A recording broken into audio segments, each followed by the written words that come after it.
Guys, I am back with another video of photosynthesis. मैं हूं आपका दोस्त और इस चैनल का होस्ट राहुल कुशवाहा। तो यार, पिछले वीडियो में हम लोगों ने किसके बारे में देखा था? डार्क रिएक्शन के बारे में और केल्विन साइकिल के बारे में हमने अच्छे से बात की थी कि जो हमने लाइट रिएक्शन में एटीपी को बनाया था, NADPH को बनाया था, उसके हेल्प से हमने केल्विन साइकिल में क्या है कि कैसे CO2 को एसिमुलेट करके हमने ऑर्गेनिक सब्सटेंसेस बनाए थे। ठीक, आज हम पढ़ने वाले एक टॉपिक के बारे में, छोटा सा टॉपिक है, लिमिटेड क्वेश्चंस इससे बनते हैं। कौन सा है? Photo respiration. इस प्रोसेस में क्या होता है ना यार, कि जो चीज हम लोगों ने वहां पे क्या है, CO2 के सिमुलेशन से ऑर्गेनिक सब्सटेंसेस बनाए थे, ये प्रोसेस क्या करता है कि उस ऑर्गेनिक सब्सटेंसेस को किसमें कन्वर्ट कर देता है? इनऑर्गेनिक सब्सटेंसेस में। और हमारे प्लांट क्या यूटिलाइज करते हैं यार? Organic substances. तो प्लांट को यूटिलाइज करने के लिए जो इजिली अवेलेबल है वो कौन से? Organic substances. लेकिन ये प्रोसेस क्या करता है कि उस ऑर्गेनिक सब्सटेंसेस को किसमें कन्वर्ट कर देता है? ऑर्गेनिक मॉलिक्यूल्स को किसमें कन्वर्ट कर देता है? इनऑर्गेनिक मॉलिक्यूल्स में। इसलिए इसको हम क्या बोलते हैं यार? ये क्या है? ये वेस्टफुल प्रोसेस है। कौन सा? Photo respiration. कौन सा? ये हमारा है फोटो रेस्पिरेशन। ठीक, इसको मैं क्या बोल रहा हूं कि ये क्या है? वेस्टफुल प्रोसेस है। क्या है? वेस्टफुल प्रोसेस है। ये क्या कर रहा है? कन्वर्ट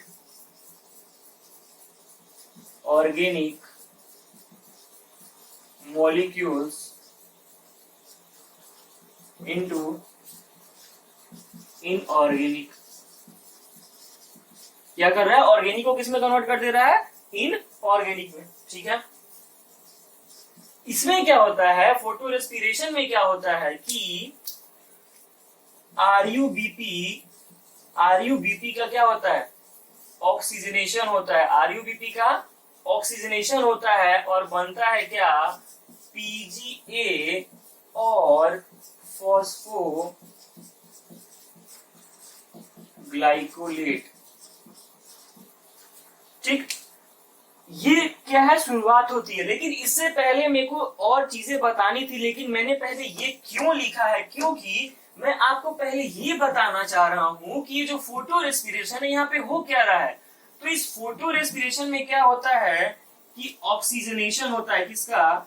ऑक्सीजनेशन होता है।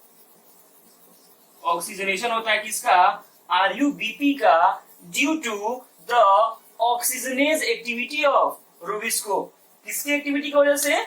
ऑक्सीजनेज एक्टिविटी ऑफ रूबिस्को की वजह से। ठीक, ये जो ऑक्सीजनेशन हो रहा है, इसकी वजह से क्या बन रहा है हमारा? PGA, जो कि क्या होता है? 3 कार्बन का कंपाउंड, और एक बनता है क्या? फॉस्फोग्लाइकोलेट, जो कि होता है 2 कार्बन का कंपाउंड।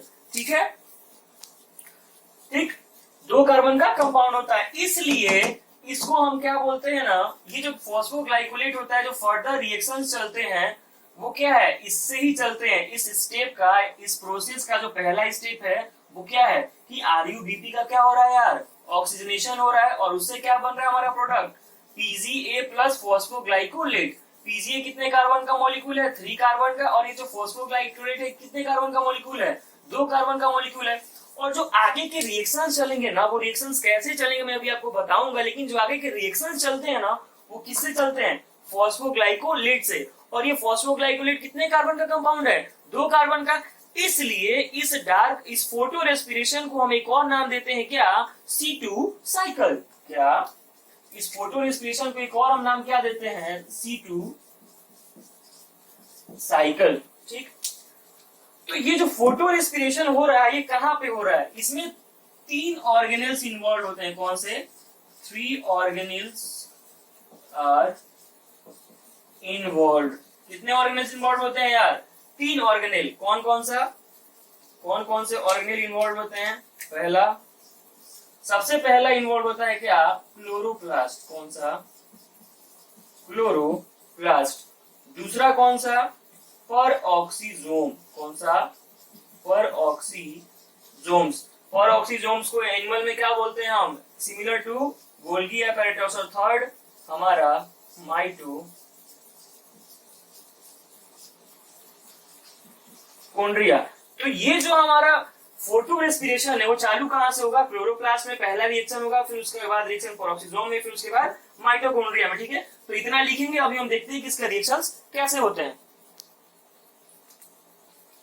तो देखते हैं क्या हम कि पहले इसमें क्या हो रहा है। तो मैंने क्या बोला कि पहले कौन इन्वॉल्व होगा इसमें, हमारा ये रहा कौन, क्लोरोप्लास्ट। फिर कौन इन्वॉल्व होता है यार, हमारा पर ऑक्सीजोम। फिर कौन इन्वॉल्व होता है, हमारा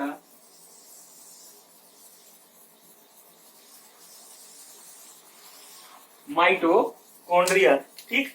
ये क्या है हमारा क्लोरोप्लास्ट, ये क्या है हमारा पर ऑक्सीजोम,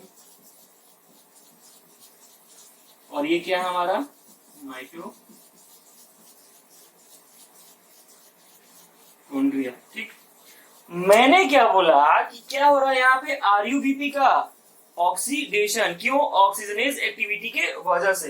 तो पहले क्या हो रहा है यहाँ पे, फर्स्ट क्या हो रहा है कि आरयूबीपी का ऑक्सीडेशन हो रहा है, कहाँ पे, क्लोरोप्लास्ट में। क्या हो रहा है, आरयूबीपी का ऑक्सीजनेशन हो रहा है, क्या हो रहा है, ऑक्सीजनेशन। और इससे क्या बन रहा है यहाँ पे, पीजीए, जिसको हमने क्या बोला था, फॉस्फोग्लिसरिक एसिड। और क्या बन रहा है यहाँ पे, फॉस्फोग्लाइकोलेट। क्या बन रहा है यार, ये क्या है हमारा, फॉस्फोग्लाइकोलेट। और ये क्या हमारा, पीजीए। ये जो पीजीए है ये कितने कार्बन का कंपाउंड है, 3 कार्बन का। और ये जो फॉस्फोग्लाइकोलेट है कितने कार्बन का कंपाउंड है, 2 कार्बन का। तो जो आगे का रिएक्शन चलेगा ना, ये आगे का रिएक्शन जो चलेगा वो किसके हेल्प से चलेगा, फॉस्फोग्लाइकोलेट के हेल्प से चलेगा। और वो फॉस्फोग्लाइकोलेट क्या है यार, 2 कार्बन का कंपाउंड है। इसलिए फोटो रेस्पिरेशन को हम क्या बोल रहे थे कि इसको और भी हम C2 पाथवे भी बोल सकते हैं। तो यहाँ पे क्या हुआ पहले कि इन क्लोरोप्लास्ट, क्या हुआ, इन क्लोरोप्लास्ट आरयूबीपी का ऑक्सीडेशन और फॉस्फोग्लाइकोलेट बना, ठीक है। मैं लिखवा नहीं रहा हूं, आप अपने से लिख भी सकते हैं, ठीक। क्लोरोप्लास्ट में क्या हुआ कि in chloroplast due to oxygenation of RUBP 1 PGA and 1 phosphoglycolate formed, ठीक। इसको और क्या लिख सकते हैं कि further reaction continue due to, ये कौन सा, 2 carbon compound, due to 2 carbon compound. That's why, क्या, that's why photo, क्या, that's why photo respiration, ये मार्कर खत्म, is also called, क्या, C2 पाथवे। मैं थोड़ा इंक भर लूं। तो क्या बोला हमने यार, इसको C2 पाथवे बोला। अब क्या है कि फॉस्फोग्लाइकोलेट के बाद जो पूरा काम हो रहा होगा वो किसमें होगा, अब हमारा परऑक्सीजोम में होगा। इतना काम कहाँ पे हो रहा है, हमारा क्लोरोप्लास्ट में हो रहा है। अब ये फॉस्फोग्लाइकोलेट क्या है, अपने आप को कन्वर्ट कर लेगा किसमें, किसमें कन्वर्ट कर लेगा ये अपने आप को, ग्लाइकोलेट जो है, फॉस्फोग्लाइकोलेट, ये अपने आप को कन्वर्ट कर लेगा ग्लाइऑक्सीलेट में। किसमें,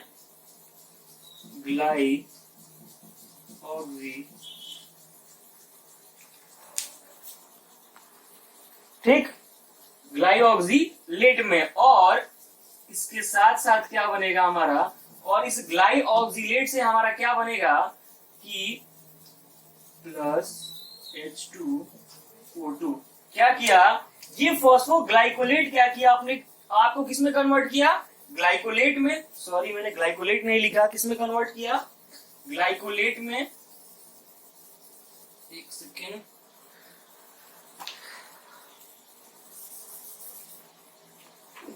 ये जो फॉस्फोग्लाइकोलेट है अपने आप को किसमें कन्वर्ट किया, ग्लाइकोलेट में। कहा, किसमें, ग्लाइकोलेट में, ठीक।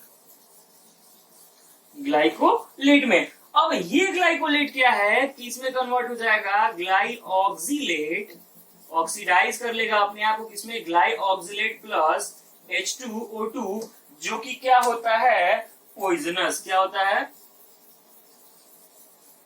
पॉइजनस होता है। यहाँ पे क्या, ये अपने आप को क्या कर लिया यार, ऑक्सीडाइज कर लिया।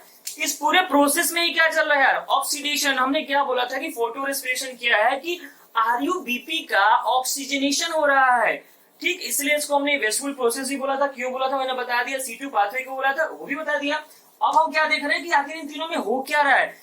क्वेश्चंस यहीं से पूछे जाते हैं यार। क्या बेसिक क्वेश्चंस क्या पूछे जाते हैं आपके फोटो रेस्पिरेशन से, कौन कौन से ऑर्गेनेल इन्वॉल्व होते हैं, क्लोरोप्लास्ट में फर्स्ट प्रोडक्ट कौन सा होता है, पेरोक्सिसोम में प्रोडक्ट कौन सा होता है, और माइटोकॉन्ड्रिया में प्रोडक्ट कौन सा होता है, ठीक है। तो हमने क्या देख लिया कि माइटोकॉन्ड्रिया में क्या, पेरोक्सिसोम में क्या प्रोडक्ट आया हमारा, ग्लाइऑक्सिलेट प्लस H2O2, ठीक। ये ग्लाइऑक्सिलेट क्या किसमें कन्वर्ट होता है, सेरीन में। किसमें, किसमें कन्वर्ट होता है भाई, ग्लाइसिन में। किसमें, ग्लाइसिन में। किसमें कन्वर्ट हुआ ये हमारा, ग्लाइसिन में कन्वर्ट हुआ। अब ये जो ग्लाइसिन है ये क्या करेगा कि किसमें जाएगा, हमारे माइटोकॉन्ड्रिया में। तो ये जो ग्लाइसिन है, ये जो ग्लाइसिन है ये कहां जाएगा, हमारे माइटोकॉन्ड्रिया में जाएगा, ठीक। यहाँ क्या आ गया हमारा, ग्लाइसिन। माइटोकॉन्ड्रिया में क्या होगा कि दो मोलिक्यूल ग्लाइसिन का मिलके क्या करेगा, कंडेंस करेगा। दो मोलिक्यूल ग्लाइसिन का क्या करेगा, कंडेंस करेगा और बनाएगा क्या, सेरीन। क्या बनाएगा, सेरीन बनाएगा। और एक CO2 क्या होगा, रिलीज होगा। क्या होगा, एक CO2 रिलीज होगा।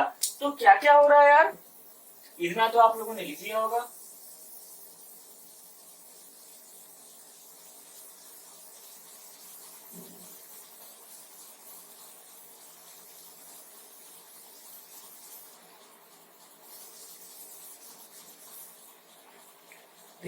लिखते हैं क्या क्या हुआ अभी यहाँ पे। जो जो दिख रहा है वही लिखेंगे हम आपको। क्या लिखेंगे हम कि यहाँ पे क्या हुआ कि ग्लाइकोलेट कन्वर्ट किया अपने आप को किसमें, ग्लाइऑक्सिलेट में। और ग्लाइऑक्सिलेट किसमें, ग्लाइसिन में। यहाँ माइटोकॉन्ड्रिया में क्या हुआ कि in mitochondria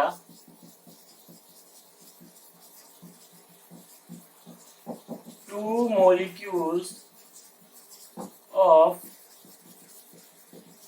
glycine condensed together to form serine and one molecule of CO2 is released, ठीक। ये हमारा क्या है यार, फोटो रेस्पिरेशन है, ठीक। इसको वेस्टफुल प्रोसेस क्यों बोलते हैं, क्योंकि इसका जो 25% जो, अच्छा एक और बात है यार कि ये फोटो रेस्पिरेशन ज्यादा कब होगा, ठीक। ये जो बात मैं बता रहा था उससे पहले ये बता दो आपको कि ये फोटो रेस्पिरेशन ज्यादा कब होगा। हम क्या बोल रहे हैं कि यहाँ पे कौन रोल प्ले कर रहा है, ऑक्सीजन। तो क्या है कि जब लाइट का इंटेंसिटी जितना ज्यादा होगा उतना रेट ऑफ फोटोसिंथेसिस क्या होगा, ज्यादा होगा। जितना रेट ऑफ फोटोसिंथेसिस ज्यादा होगा उतना O2 का प्रोडक्शन होगा, और O2 का प्रोडक्शन होगा तो क्या होगा, उतना ज्यादा ऑक्सीजनेशन होगा, ठीक है। किसका, RuBP का। तो उतना ज्यादा क्या होगा, रेट फोटो रेस्पिरेशन का ज्यादा होगा। क्या कि लाइट का इंटेंसिटी जितना ज्यादा, लाइट इंटेंसिटी जितना ज्यादा। अब ऐसा नहीं है कि जितना मन उतना ज्यादा कर देना ना। जब हम फैक्टर्स अफेक्टिंग फोटोसिंथेसिस पढ़ रहे होंगे तो आप में पढ़ेंगे कि एक लिमिट रेंज होगा लाइट इंटेंसिटी का, जहां तक क्या है फोटोसिंथेसिस का रेट अच्छा चलेगा। उससे ज्यादा अगर इंटेंसिटी होगा लाइट का तो क्या होगा, रेट ऑफ फोटोसिंथेसिस डिक्रीज कर जाएगा। याद कीजिए रेट ड्रॉप एक्सपेरिमेंट, मैंने वहां क्या बोला कि 680 नैनोमीटर से ऊपर का उन्होंने वेवलेंथ लिया तो क्या हुआ, रेट ऑफ फोटोसिंथेसिस में डिक्रीज आ गया, इसलिए उसको हम नाम क्या दिए थे, रेट ड्रॉप, ठीक है।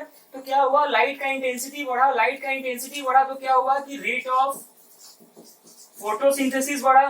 रेट ऑफ फोटोसिंथेसिस बढ़ा मतलब क्या है कि O2 का प्रोडक्शन बढ़ा, और O2 का प्रोडक्शन बढ़ा तो फोटो रेस्पिरेशन क्या हुआ, फोटो रेस्पिरेशन भी क्या कर गया, इंक्रीज कर गया, ठीक। और भी क्या बोल सकते हैं, और कैसे होगा, जैसे क्या है कि O2 का सॉल्युबिलिटी जैसे बढ़ेगा, O2 का सॉल्युबिलिटी वाटर में बढ़ा, इसका मतलब क्या हुआ हमारा कि CO2 का सॉल्युबिलिटी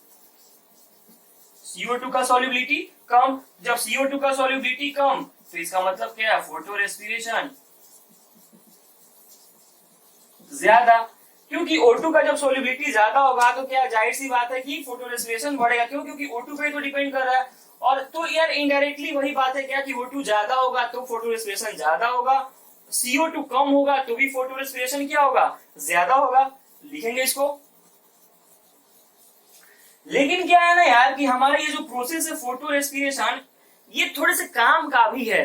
क्या कि ये क्या है कि प्रिवेंट फोटो ऑक्सीडेशन, क्या करता है, prevent photo oxidation, photo oxidation नहीं होने देता है। आगे जब हम पढ़ रहे होंगे, जो हमारा अगला वीडियो आ रहा है वो C4 साइकिल के बारे में आ रहा है, तो वहां पे क्या पढ़ रहे होंगे कि C4 प्लांट्स में एक ऐसा मैकेनिज्म होता है कि क्या है, वो फोटो रेस्पिरेशन शो नहीं करते हैं। That's why C4 plants are more productive as compared to C3 plants, because C4 plants have no photorespiration. C4 plants doesn't show photorespiration. Photorespiration is seen only in C3 plants. तो क्या है, ये था हमारा photo respiration. इसमें बस हमें इतना ही जानना था, हमारे एग्जाम के काम के लायक इतना ही है कि कौन कौन से ऑर्गेनेल इन्वॉल्व हो रहे हैं, किस ऑर्गेनेल में कौन सा प्रोडक्ट बन रहा है। ठीक, ये यही खत्म नहीं होता है यार, यहाँ से बनता है, फिर यहाँ से हाइड्रोक्सी बनता है, फिर यहाँ से जाके क्या प्रोडक्ट, फिर यहाँ तक जाता है, साइकिल कंटिन्यू चलता है। लेकिन हमारे उतने काम का नहीं है। क्यों? हमारा देखो यार अभी एग्जाम क्या है, पोस्टपोन हो चुका है, तो जल्दी जल्दी हमें क्या है कि सारी चीजें कवर करनी है। तो जो एग्जाम के काम के लायक है हम क्या है बस वही पढ़ेंगे। ठीक है, तो जो भी आपको डाउट हो आप कमेंट सेक्शन में जाए, #AskBiome पे डाउट पूछे। ठीक है, मिलते हैं अगले वीडियो में किसके साथ, C4 साइकिल के साथ। तब तक के लिए ऑल द बेस्ट।